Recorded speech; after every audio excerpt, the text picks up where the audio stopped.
fight go as you expected? I mean, he's a really dangerous guy, right? Yeah, he is. We're well prepared for that, and we knew it that was his strength. And with the footwork, I think we were able to contain this back leg. We knew that he liked to kick a lot with his back leg, but I was moving a lot in the right spot, in the right side.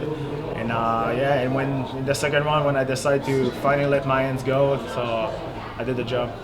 Did it remind you a little bit of Anderson Silva? You have like a long Muay Thai guy, some submission game. Yeah, I don't want to have lack of respect of Saunders, but I can't compare Saunders to Anderson Silva. When Silva was 10 times more complicated, that was very, very complicated against Silva. What's been the secret? What's been your secret?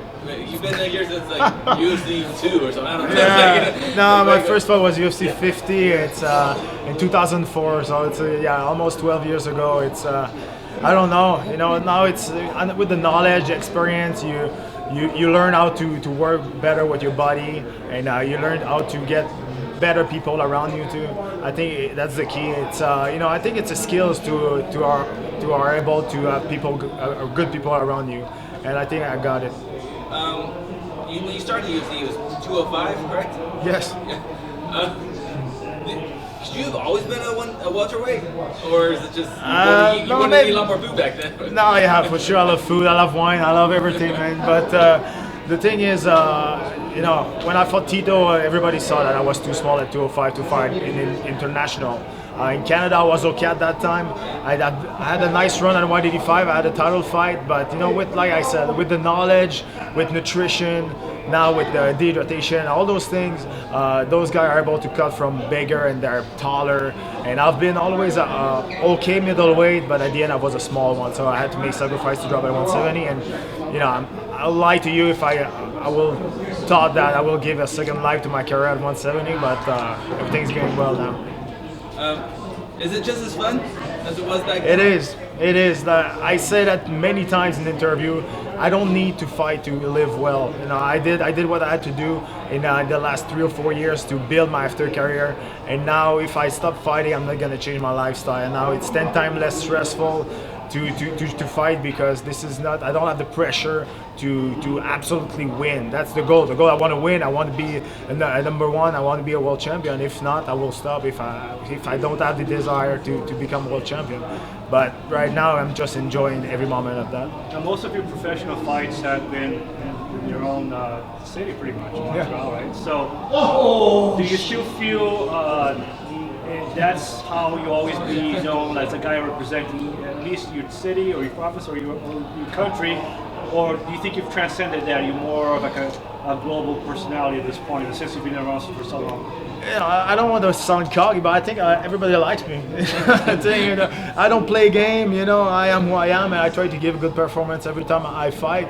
I never did a really big trash talk. I always respect the sport, respect the company, and my opponent. But at the same time, the contact sport, I have to hit the opponent. I have to hit the guy who's in front of me. But we are professional athletes. It's not like before. And like you say, I think every time I jump in the cage, even if it's not in Canada, I feel the support of the crowd. I'm like the last one left from the old school Canadian MMA. That was me and Sam Stout, and Stout just retired. So I'm kind of the last one. There's some young newcomers coming, but the old school one, I think I'm the last one. Are there any regrets as far as not being a trash talker, since you've seen that it obviously translates into money? Or do you feel maybe growing up, training as a younger person, some of these concepts of respect in martial arts were too far ingrained in you that you can't really change who you are? I think you can't fake it. You are a good trash talker, or you're not a good one. And if you can't fake it to be Charleston or Conor McGregor. Those guys are on top of the food chain of trash talking, and they're able to back it up at the same time. It's very dangerous to be a good trash talker, because you have to back it up every time you say something.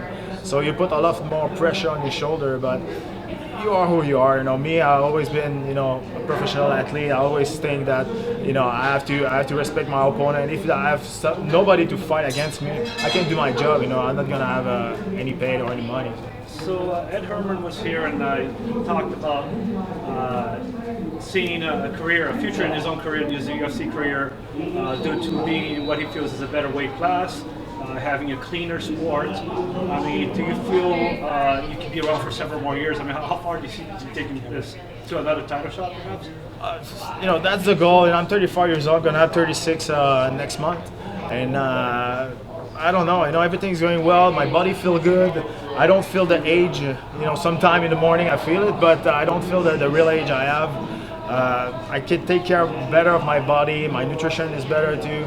So we'll see. We'll see. As long as it's not dangerous for my health, as long as I'm still enjoying that, I can't see why stop. We couldn't quite hear it back here, but in the your post-fight speech, did you call out somebody? No, I didn't call anybody. He didn't ask me.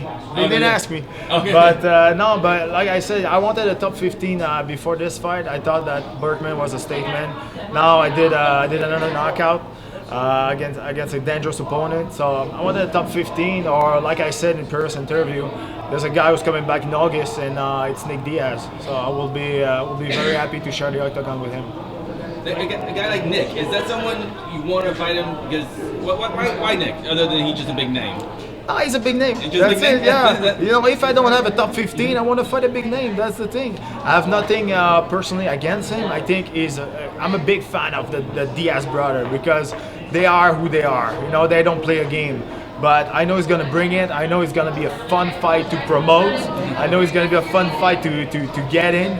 But if it's not him, I think now I really deserve to be in the top 15 and have a fight against a top 15 guy.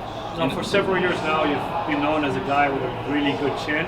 Now, is that a blessing or a curse? In other words, has it gotten you out of trouble, or does it make it so maybe you're less likely to defend yourself? I mean, like, how does that play out? I always say the same thing. When you have a good chin, you're lucky, man. You have to protect that. You know, the old mentality. Those guys were in the middle of the cage and they exchange toe to toe, and to see who's the first one's gonna like drop. Yeah, that's the thing. Like a lot of fighters. But now, you know, you can train to have a good chin. You can't go in the gym and go, okay, hit me, I'm gonna have a better chin. It's not working like that. So when you have one, you have to protect your chin, and you know, you can save your life when you get in exchange toe to toe and you receive a punch. That's exactly what happened to me against Silva. You know, when he landed his shin right in my face, I opened my eyes and I was still there. I was all right, okay, cool. That's a good chin. I have a good chin. But that's the thing. Has your opinion changed of Anderson Silva in recent years?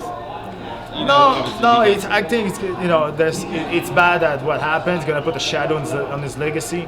But as long as what he did before, you know, everything you take, you know, steroid, PED, all those things, it's not giving you skills.